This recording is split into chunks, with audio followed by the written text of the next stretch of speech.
بسم الله الرحمن الرحیم. بعد حمد بر خداوند و صلوات بر رسول علیه السلام. سلام علیکم دوستان عزیز.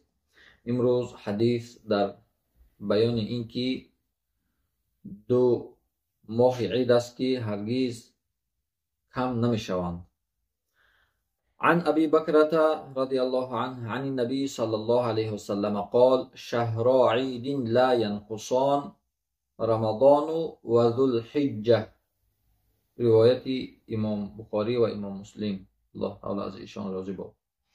از ابو بکرتا، الله تعالی از ایشان راضی باد، از رسول الله علیه السلام گفتند دو ماه عید است که هرگز کم نمی شوند. یکیش رمضان و یکیش ذوالحجه که در اون عید قربان است، موسمی حج است، رکنی از رکنهای پنجگانه اسلام است. اهل حدیث اینا اهل علم شرح دادن به دو معنای معتبر. یکیش گفتن این است که در همین دو ماه اگر رفت و 29 روز هم آمدن، ما و شما میدونیم که ماههای هجری قمری گاه میشه که 29 بیاین، گاه 30. به همین خاطر رسول اکرم علیه السلام گفتن که صوموا لرؤیته و افطروا لرؤیته، که معنای این حدیث دیروز گفته گذاشته بودیم.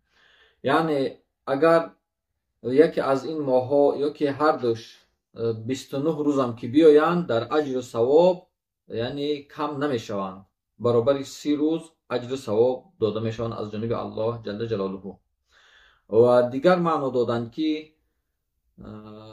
اگر رفت و ماه رمضان امسال 29 روز آمد، حتما ماه ذوالحجه که در اون عید قربان است 30 روز می آید به حساب ماه‌های هجری قمری. اگر یکی از این دو ماه یکیش 29 آمد، دیگرش حتما 30 روز می آید. و دیگر معنا هم که در اجر و ثواب اینها برابر 30 روز هستند اگرچه 29 روز هم بیایند. و ماه ذوالحجه ما شما میدونیم که فضیلت های خاص خودش داره.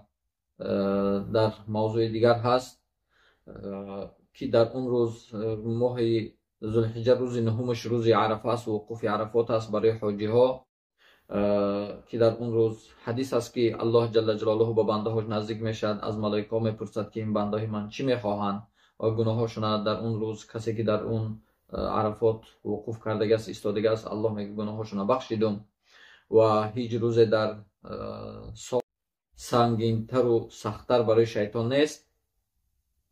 و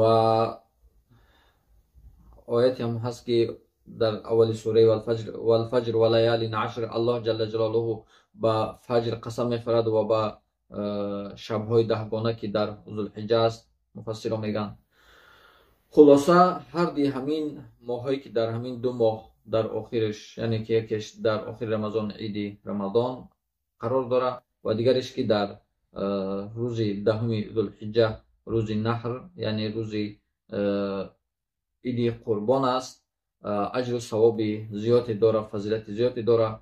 اگر رفت در عموم همین ماه ذوالحجه هم که 30 روز یا که 29 روز میآید، 29 روزش هم برابر 30 روز اجر و ثواب داده می شود. الله ذوالجلال از فضیلت و ثواب این دو ماه ما و شما را کم نکند. سعادتمندی دنیا و آخرت برای ما و شما نصیب روز گرداند. بارک الله فیکم.